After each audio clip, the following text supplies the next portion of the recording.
Allez, nouvelle vidéo. Dans cette vidéo, on va parler trauma, on va parler émotions négatives, entre autres, on va parler charge et on va parler matrice artificielle. Mais surtout, pourquoi je fais cette vidéo? C'est quoi le but? C'est pour regarder ce que c'est un traumatisme d'un point de vue extrêmement neutre, d'un point de vue fonctionnel. Revenir à quelque chose de très neutre pour récupérer son pouvoir, sa puissance par rapport au fait que oui, nous avons un personnage à l'intérieur de nous qui est traumatisé, pluri-traumatisé et qui porte les séquelles de ça, que tous les humains ont ça et que du coup ça donne le monde dans lequel on vit aujourd'hui. Mais si on reste du point de vue du personnage, on est perdu en fait parce que le personnage, lui, il n'est pas... Enfin, tant qu'il n'est pas complètement relié à sa conscience neutre, en fait, tant qu'il n'est pas complètement pris en charge par notre conscience neutre à l'intérieur, en fait, c'est la partie de nous en dehors du temps, en dehors de la matrice, en dehors de toutes les vies, de toutes les expériences, c'est la partie de nous qui est comme notre père et notre mère à la fois, c'est la partie de nous qui sait tout. Tant que notre personnage ne se sent pas complètement pris en charge par cette partie-là à l'intérieur de nous, par notre conscience neutre, il ne peut pas sortir du jeu, sortir de l'illusion matricielle, sortir de l'illusion de la souffrance. Parce que oui, la souffrance dans ce jeu, elle est réelle pour le personnage. Enfin, lui l'aperçoit comme tangible en fait. Sauf que d'un point de vue de qu'est-ce que c'est la réalité, donc la réalité c'est hors matrice artificielle, hors matrice de dualité. Si on regarde les choses du point de vue de la réalité, la souffrance c'est une illusion. Donc tant que le personnage n'est pas pris en charge par la partie de nous qui sait ce que c'est la réalité et qui voit le jeu de la matrice artificielle, notre personnage ne peut pas intégrer que sa souffrance est une illusion. Il la vit toujours comme réelle, comme une réalité, comme quelque chose qui va diriger sa vie en fait, et qui va créer, qui va faire des choix en fonction de ça, ça va créer à sa place en fait. Donc là, le but de ma vidéo, c'est que notre personnage puisse s'empuissancer, puisse récupérer du pouvoir, accéder à toujours plus de souveraineté par rapport à ça. Pouvoir regarder les choses de manière neutre et comprendre que ça, c'est juste des outils et que lui, il est un pion dans une machine qui le dépasse complètement. C'est pour ça que j'ai appelé ça un peu... la matrice, en fait, c'est une grande recyclerie de charge, en fait, d'énergie. Mais ça peut être vraiment regardé de manière neutre. Quand on est dans le personnage qui souffre, c'est très compliqué de voir ça de manière neutre. Mais voilà, l'idée c'est de pouvoir sortir de ça.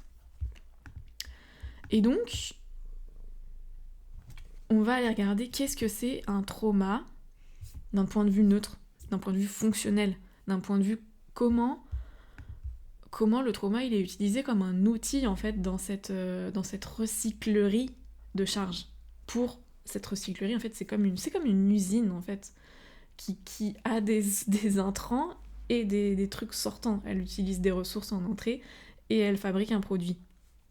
En fait la matrice c'est un peu ça, on peut le voir de cette manière là. Et pouc, arrête Trésor, tu m'embêtes. C'est mon chat. Donc, voilà. Ce qu'il faut comprendre, c'est que le trauma, il est possible parce que nous vivons dans une expérience de séparation. Et il est possible à tous les stades de la vie. Et il est déjà possible dans le ventre de la mère, en fait, au stade fœtus dans le monde utérin. le trauma est déjà possible parce que le fœtus ressent déjà des choses. Et donc, j'ai fait tomber. Le trauma, il est possible parce que nous vivons dans une expérience de séparation. Quand on inverse cette dynamique-là de séparation et qu'on recrée le lien avec notre conscience neutre, donc cette partie au-delà du jeu à l'intérieur, enfin, qui émerge, elle est à l'intérieur de nous en fait, elle est pas loin dans des hautes sphères, c'est très important de comprendre ça. Mais donc quand on recrée ce lien et qu'on sort de la dynamique de séparation, on ne peut plus être traumatisé puisque on est rebranché à la source en fait, tout simplement. On est rebranché au tout, on est rebranché à la partie de nous qui sait tout. On n'est plus manipulable, on ne peut plus être traumatisé. Donc le trauma, il est possible uniquement parce qu'on est dans une expérience de séparation où on a été déconnecté de la source, de notre source, de ce qui sait à l'intérieur de nous. Donc on est manipulable, on est traumatisable. Sinon, c'est pas possible. C'est pour ça que déjà que c'est important de voir le trauma, c'est pas une fin, la guérison n'est absolument pas une fin en soi.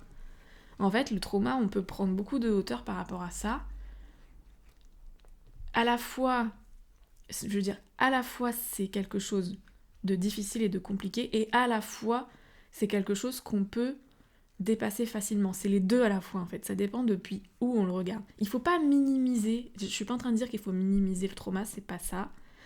Parce que depuis l'expérience du personnage qu'on fait là, cette expérience est importante. Et depuis cette expérience-là, le trauma, il va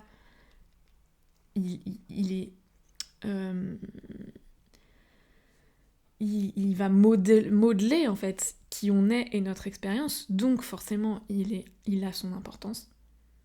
Mais à la fois, si on sort de ce référentiel-là et qu'on regarde ça depuis un autre endroit, depuis un endroit qui sait, on peut lui faire perdre son importance en même temps. Voilà. C'est à la fois important et à la fois pas important. Donc ça, c'est important de l'intégrer. C'est important de l'intégrer.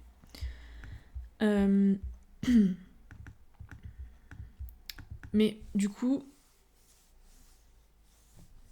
voilà, c'est possible parce qu'on est dans une expérience de séparation. Et en fait, qu'est-ce qui se passe quand on est traumatisé? C'est-à-dire qu'on vit quelque chose. Voilà, on va dire, ok, on est dans notre corps, on ressent, et là, on vit quelque chose qui nous fait ressentir quelque chose. C'est trop intense, ça devient même, ce ressenti devient insupportable en fait. Déjà, pourquoi ça c'est possible? C'est parce que c'est l'expérience de séparation aussi. Mais bon, ça je veux dire, ça demanderait encore de creuser le sujet et c'est pas forcément le but de cette vidéo-là aujourd'hui. Mais donc, on va ressentir quelque chose de plus en plus intense et ça devient de plus en plus insupportable. Donc là, qu'est-ce qui se passe? En fait, réflexe de survie, on se déconnecte du ressenti. C'est comme si, ok, on sort de notre corps. Notre énergie, elle part du corps, elle quitte le corps. Et donc c'est ça la dissociation. C'est que là, à ce moment-là, il y a dissociation. On se dissocie du corps. Notre énergie, elle n'est plus dans notre corps, elle n'habite plus dans notre corps à ce moment-là. Et ça, c'est une porte ouverte, en fait. C'est la dissociation. C'est très simple à comprendre d'un point de vue logique, c'est-à-dire que si ton énergie, elle est plus chez toi, t'as ouvert la porte, toi t'es sorti, il y a quelque chose d'autre qui peut y rentrer. Tout simplement. Donc la dissociation, tu te déconnectes de toi-même pour pas ressentir, donc à ce moment-là, c'est une porte ouverte. Et c'est ce moment précis où comment dire, où commence quelque part l'imprégnation dans le corps, dans l'énergie de la matrice de dualité artificielle. Puisque tu as ouvert ta porte et que tu es parti, en fait, à ce moment-là, on peut venir... on peut voir ça, c'est un peu comme de la mécanique ou du bricolage, je sais pas, en fait. Tu t'enlèves une pièce, tu peux venir mettre autre chose à la place. Tu peux venir mettre une autre énergie. Ton énergie, elle est sortie, on peut la prendre et puis la bricoler un peu. Donc, en fait, les traumas, ils sont là pour venir bricoler notre énergie. Ils sont là pour venir modifier notre perception du réel. En fait, ça va venir... Il y a des modifications qui sont faites dans notre énergie qui viennent changer notre perception des choses. Distordre, en fait, notre perception des choses. Et c'est là où entrent en jeu les émotions. Parce que, d'une manière très neutre, les émotions, c'est juste des charges. C'est des charges négatives et c'est des charges positives. Quand on est dans la réalité, les charges positives et les charges négatives, elles coexistent ensemble. Elles forment un équilibre stable et cohérent. Ça, c'est la réalité. Si on prend l'atome, on a l'électron qui tourne autour du proton. Et ça, en fait, c'est la clé du fonctionnement. Je ne suis pas spécialiste, mais en gros, ça, je le comprends très bien depuis mon intelligence vivante, on va dire. Je comprends que ça, c'est une clé de fonctionnement, de bon fonctionnement majeur. Et faut voir la matrice artificielle comme une machine à séparer les charges positives et les charges négatives. Donc, tout ça, c'est très neutre au départ. Et à faire mumuse avec, en fait. Cette usine que j'appelle la matrice artificielle, c'est un truc qui vient bricoler nos charges.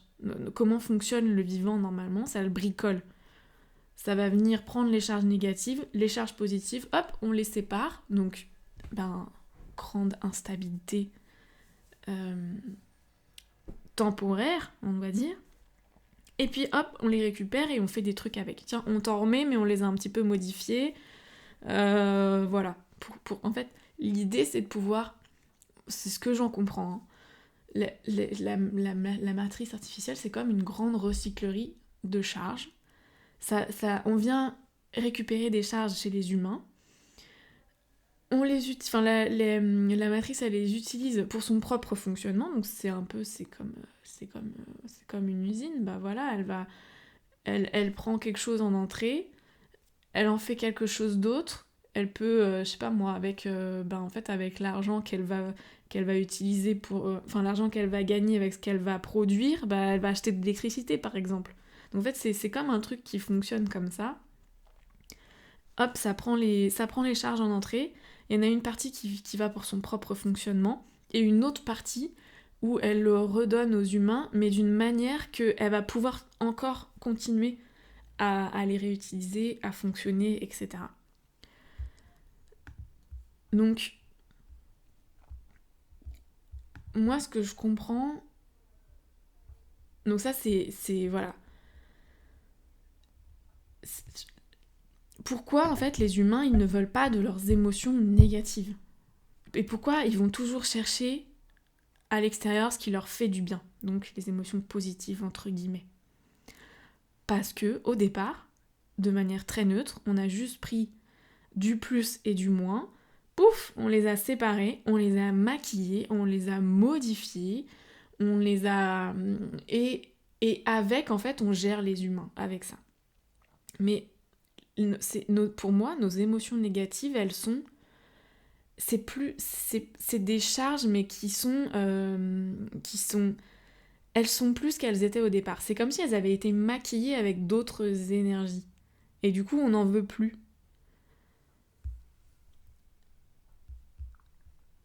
En fait, elles sont nos charges, nos émotions négatives, ce sont plus des charges, ce sont des charges astralisées. Elles ont pris une espèce de... On leur a mis un truc dessus qui font que ah non, j'en veux plus, ça me fait peur en fait, je veux plus les utiliser, je les reconnais pas, c'est pas moi en fait. Mais du coup, pourquoi je dis ça, c'est qu'en fait, quand on les récupère comme des charges et plus comme des émotions, elles ont pas la même elles font pas la même chose à l'intérieur de nous, on ne les voit pas de la même manière. Et ça, c'est important pour moi parce que ce que je vois, déjà ce que j'ai vu chez moi ou ce que je vois chez les gens, c'est que ok, on veut pas nos émotions négatives, mais on a toujours des événements, des situations, des échanges avec des gens qui nous les représentent, qui nous les refont. Tiens, bam, tiens, vas-y, reprends-toi ça. Sauf que, en fait, elles sont pas réelles, elles sont maquillées, elles se présentent d'une manière différente de ce qu'elles sont en réalité. Et donc, quand on se dit, ok, il y a ça qui se présente, je vais juste récupérer la charge négative. Je prends la charge négative et je la réintègre. Et pas, genre, je considère pas tout ça comme un truc horrible que je ne veux pas voir. Si je me dis juste, ok, c'est une charge négative tout simplement qui m'a été subtilisée sans mon consentement et qui a été modifiée, là, maquillée pour que je n'en veuille plus et que ça continue à me représenter. Et donc moi, je continue à générer des charges qu'on me repique, etc., etc. Enfin voilà, la grande recyclerie. Si je choisis, si je me dis juste, ok, ça, c'est juste une charge négative qui a été modifiée par une grande usine machiavélique, et ben je choisis de les récupérer. Et ben ça, c'est une vraie gestion des émotions. C'est ça la gestion, c'est ça gérer ses émotions en fait. C'est juste récupérer la charge qui m'appartient et qui n'a rien, qui est juste négative comme un électron et qui n'a rien à voir avec l'image en fait qu'elle veut représenter. Vous savez bien que nos peurs, c'est comme si elles étaient complètement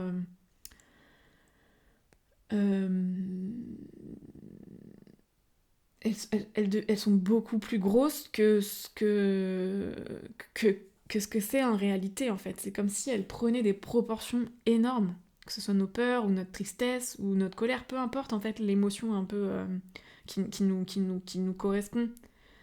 Ça prend des proportions énormes.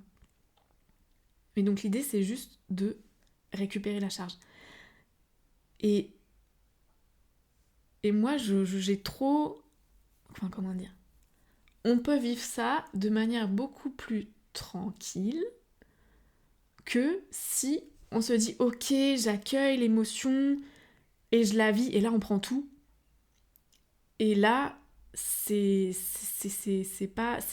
plus compliqué en fait. Tu m'étonnes qu'on n'en veut pas. Il faut juste récupérer la charge en fait. Il faut pas tout reprendre. Je sais pas si c'est clair ce que je dis. Mais en tout cas, ce que je vois, c'est comme il y a une disproportionnalité dans le comment les humains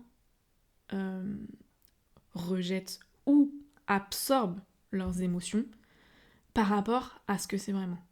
Et ça, c'est important de l'intégrer à l'intérieur pour commencer à récupérer ces charges et arrêter soit de les rejeter, soit de tout prendre, mais en fait, quand on prend tout, c'est comme si on prend aussi des trucs qui sont pas à nous et on continue de participer à cette recyclerie, en fait. On continue si on prend le maquillage qui va avec, c'est-à-dire si on prend la déformation de la peur, si on prend la déformation de la colère, si on prend la déformation de la tristesse, on continue à nourrir cette déformation. Parce qu'on prend... On en prend plus que nécessaire, en fait. Et on prend des trucs qui sont corrompus, qui sont maquillés, qui sont pas ce qu'ils sont. En fait, on prend les croyances qui vont avec. Voilà. On croit que la peur c'est ça. Et du coup, si on prend tout, on prend la croyance avec. Et donc on continue à... On fait partie de la recyclerie de la croyance. Voilà. C'est pas de la transmutation ou de la métabolisation de la croyance, c'est juste on continue à ce que cette croyance existe et à la faire... Voilà, on continue à faire partie de l'usine, en fait. Voilà, c'est ça. Alors qu'on pourrait simplement se dire, ok, moi je reprends juste ce qui m'appartient, et les trucs de l'usine, là, je leur laisse, moi j'en veux pas. Je sors du fonctionnement de l'usine, quoi. Je récupère ce qui était à moi, dedans, et après, vous vous démerdez avec vos trucs, j'en veux pas. Donc voilà pourquoi les humains ne veulent pas de leurs émotions négatives et pourquoi ils vont aussi rechercher des émotions positives pour compenser ça. Déjà, c'est parce qu'ils sont séparés de leur conscience neutre qui fonctionne sur du plus et du moins intégré, neutralisé, stabilisé, réel. Ça c'est la réalité. Alors que les humains, ils sont dans un truc où tout ça, c'est complètement... Ça prend des proportions complètement énormes. Mais c'est disproportionné, voilà. C'est complètement disproportionné.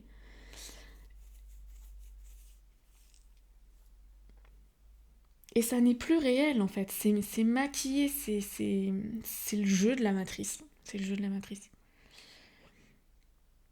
Et c'est comme ça qu'elle se nourrit, en fait. C'est donc quand on est...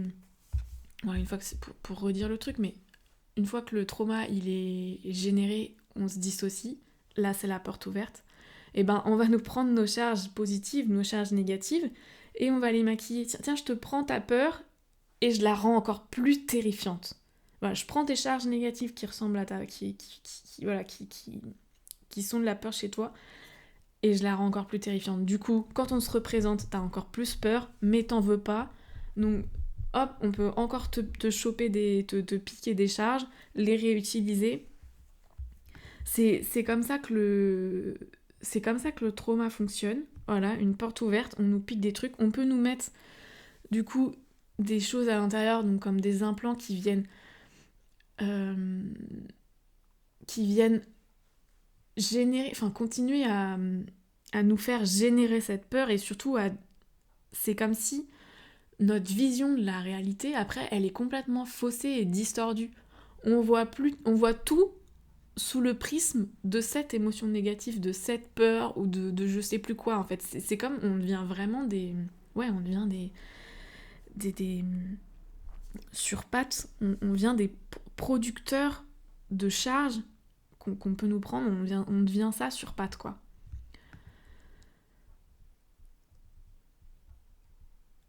Voilà.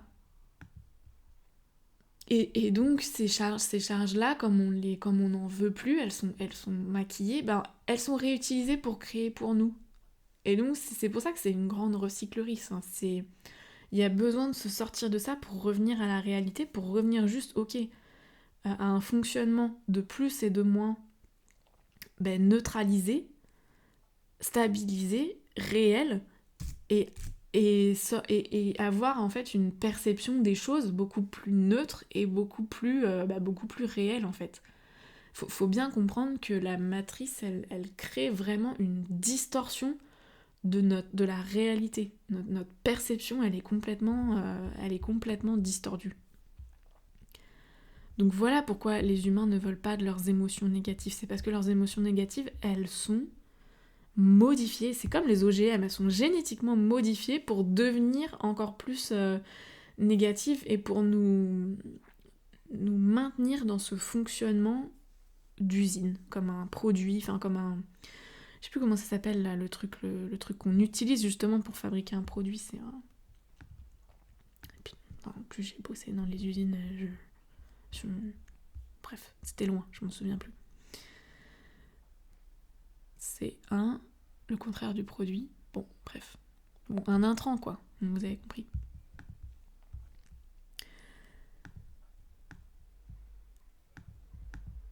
Et donc, ce qu'il faut comprendre, c'est qu'en tant qu'humain, notre pouvoir créateur, il est basé sur ces deux charges qui fonctionnent à l'équilibre.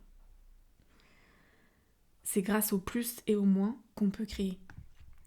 Et donc, quand on est traumatisé, qu'on est dissocié et qu'on donne nos charges, eh ben on donne notre pouvoir créateur à la matrice. La matrice, elle utilise nos charges pour créer à partir de nous. Et donc nous, on est déséquilibrés du coup. On n'a plus l'équilibre, la stabilité du réel. On est complètement perdu, on n'a plus de repères. Et ça, on les donne, on donne notre pouvoir créateur à la matrice en fait, on donne nos charges. Donc voilà, dans cette vidéo, je voudrais vraiment vous montrer ça d'une manière très neutre. Parce que quand on comprend ça, déjà ça enlève toute cette espèce de... On sort d'une forme de mysticisme de déjà c'est quoi le pouvoir créateur, c'est quoi la matrice. En fait, la matrice c'est juste une usine à charge, à recyclage de charges. Elle les prend d'une manière... elle les vole en fait, tout simplement. Le consentement il nous est volé au départ, mais c'est comme ça que ça fonctionne. Et après, elle les utilise à sa manière. Mais c'est juste des charges. Et ça, voilà, ça permet de sortir de cette espèce de mystification du pouvoir créateur, de mystification de la matrice, revenir à de la neutralité pour pouvoir empuissancer notre personnage, qu'il arrête d'avoir peur de ses émotions, de ses propres émotions, qu'il arrête d'avoir peur de la matrice et qu'il puisse se sortir de tout ça, quoi, tout simplement.